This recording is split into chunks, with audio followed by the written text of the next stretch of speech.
E vamos para a nossa segunda parte de hidrostática, onde a gente vai falar sobre o que a gente vai chamar de pressão hidrostática, certo? Quando a gente fala de pressão hidrostática, nós estamos nos referindo à pressão quando estamos manipulando um fluido que esteja em repouso, um fluido parado.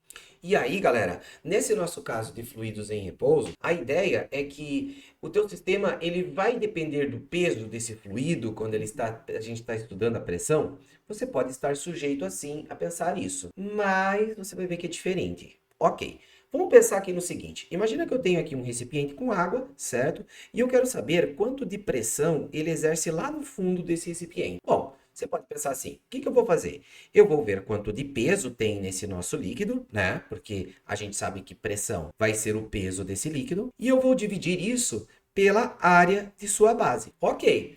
Então quer dizer, bom, professor, se eu colocar um fluido que tenha um peso muito grande, se eu colocar bastante água aqui dentro, vai ter mais pressão. Tá, ok. Então vamos tentar entender como que a gente vai analisar isso. Eu vou pegar e abrir a minha fórmula. Eu vou escrever assim: pressão é o quê? Peso é massa vezes gravidade. A área é a área do fundo desse recipiente, ok? Porém, nós vimos na aula passada que a massa ela pode ser escrita como produto da densidade do líquido que você está manipulando com o seu volume. Então, eu vou escrever isso, ó. A massa eu vou substituir pela densidade com o volume vezes a gravidade dividido pela área de sua base. Mas perceba que tem uma outra manipulação que eu posso fazer. Quando você está calculando o volume desse líquido, você pode pensar que esse volume é o volume de um cilindro aqui, ó, onde você tem uma altura e lá embaixo você tem uma certa área, certo? E aí você pode escrever então o seguinte, ó: o volume é a área de sua base multiplicada pela sua altura. Então, densidade vezes a área da base do líquido, vezes a altura do líquido, vezes a gravidade, dividido pela área de sua base. Perceba, então, que essa área vai ser cortada fora da minha conta.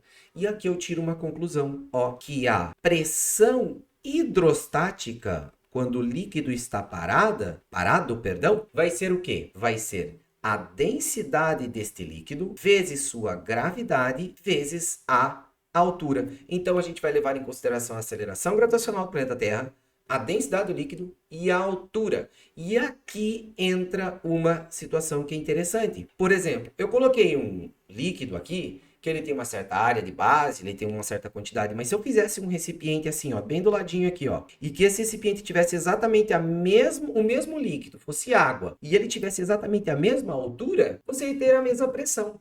Não é propriamente a quantidade de líquido que define a pressão, mas sim a altura que você tem com relação à superfície. Então, essa ideia ela é muito importante. Por exemplo, quando você pensa numa caixa d'água lá na tua casa, essa caixa d'água ela fica num lugar alto, justamente para você ter uma diferença de altura entre o nível de água lá da caixa d'água e o nível da torneira. Essa diferença de altura é quem vai definir principalmente a pressão que vai existir naquela caixa d'água na torneira. Então, a gente vai olhar aqui o seguinte, ó, que a pressão hidrostática, ela vai depender da altura principalmente, certo? Isso é o ponto mais importante, você perceber que ele depende da altura.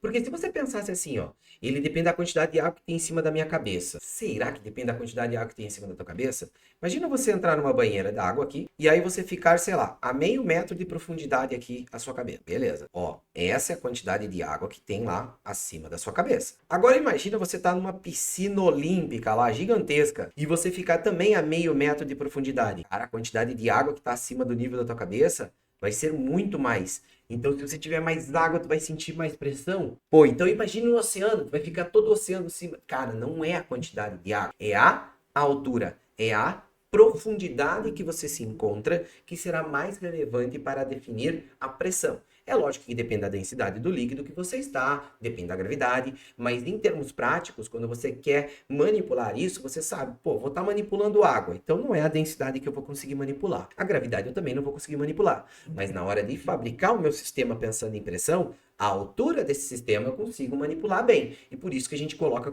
a altura como principal fator para definir a pressão. Beleza? E continuando aqui, pessoal, a gente vai discutir o que a gente vai chamar de pressão efetiva. O que é a pressão efetiva? Cara, quando você está dentro de um líquido, você sente pressão nos seus ouvidos, mas você não sente só a pressão que o líquido exerce, porque existe uma atmosfera externa aqui, ó, exercendo pressão sobre esse líquido. Então, a pressão efetiva, ela é nada mais nada menos que é a pressão total que você vai sentir quando você estiver dentro de um fluido, ok? Então, pessoal, essa nossa pressão efetiva, como é que eu vou calcular ela? Bom, você vai pensar assim, imagina que eu estou lá mergulhando e eu quero saber quanto de pressão existe sobre os meus ouvidos. Eu vou dizer que essa pressão efetiva será a pressão que existe na atmosfera somado da pressão exercida em virtude da minha profundidade nesse líquido. Então, vai ficar pressão atmosférica mais a pressão efetiva do líquido, a pressão hidrostática, que é dada como D vezes G vezes H, certo? E aqui entra alguns detalhes matemáticos que são legais você saberem, tá? Ó, a primeira é a seguinte, a pressão da atmosfera, ela muda de acordo com a profundidade, dependendo do nível que você está. Então, no nível do mar, você vai sentir uma certa pressão atmosférica. Quando você estiver numa alta de uma montanha, essa pressão atmosférica vai ser um pouco menor.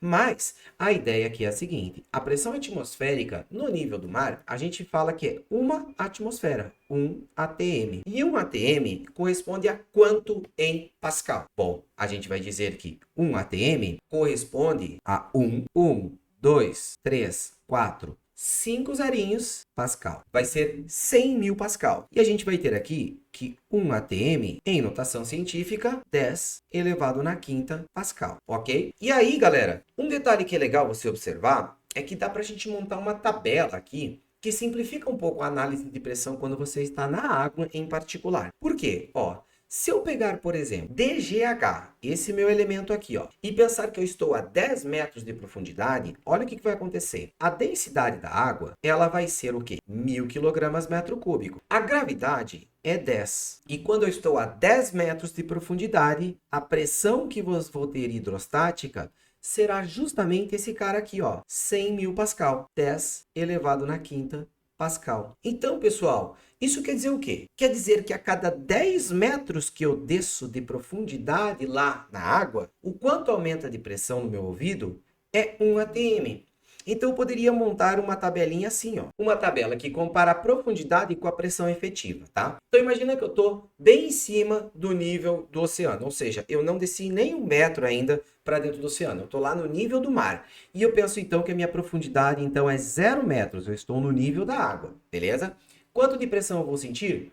Uma atmosfera, porque existe essa pressão atmosférica quando eu estou no nível do oceano. Mas, se eu descer 10 metros, nós vimos que a cada 10 metros aumenta uma atmosfera sobre o seu ouvido. Então, vai aumentar uma atmosfera e você vai ter 2 atmosferas de pressão no seu ouvido. Se você descer 20 metros no oceano, você vai ter 3 atmosferas de pressão. Se você descer 30 metros, você vai ter 4 atmosferas. Então, dá para você responder isso de uma forma bem simples, ó. Por exemplo, imagina você falar assim, nossa, tem um submarino que está a 220 metros de profundidade lá no oceano.